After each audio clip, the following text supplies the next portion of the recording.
Hi, I'm Lauren Gotting, new business director at URM Consulting.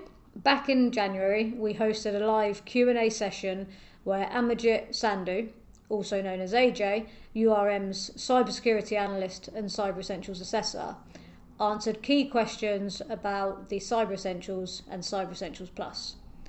During the session, he covered everything from the scheme's requirements and recent changes all the way through to practical advice for certification. In this series, we're sharing a selection of his answers in short, bite-sized clips. We hope you find them useful. Okay, this question is a brilliant question. Cloud services, I often have to defer back to the assessment team. Despite covering this off with many different clients, I always have to go back to you guys and check this. So how do you actually determine what is a cloud service and whether that needs to be documented? Okay, so this is actually much more difficult to answer than it appears. So from a compliance point of view, the requirement from IASME is that, or what they deem to be a cloud service, is anything that's basically provided as a service. So infrastructure as a service, platform as a service, and software as a service, and many other as a services, which normally fit in one of those, but they decide to call it something else.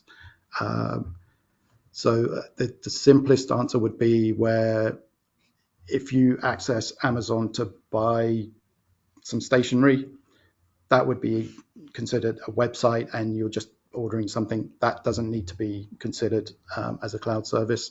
Whereas if you're accessing Amazon's AWS service, that would be a cloud service.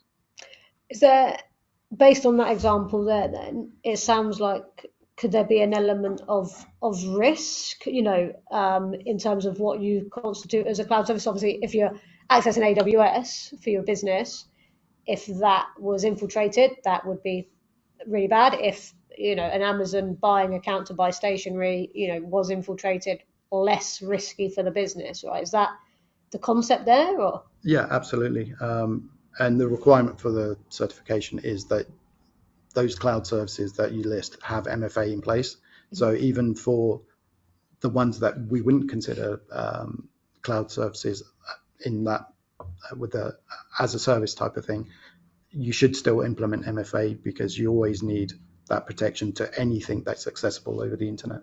Yeah. Okay, thank you. And just a sort of follow-up question there, is there any clear criteria for this? Is it just looking at the requirements document and sort of picking it apart? Yeah, so as I've said, the IASME say it's the as a service provided cloud services that are in scope.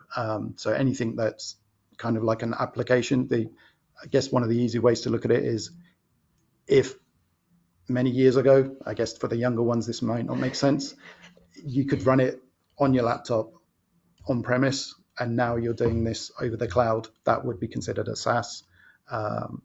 Anything that's just typically like a website, so you're accessing the post office website to send a delivery, we wouldn't class that as being in scope. Okay, thank you. Thank you, AJ, and thank you for watching. URM is hosting a free webinar in July where we'll be exploring the recent changes to the Cyber Essentials scheme and the Cyber Essentials Plus scheme in more detail. If you'd like to understand how these updates could affect your organisation and get further guidance from our experts, feel free to register at our website, urmconsulting.com.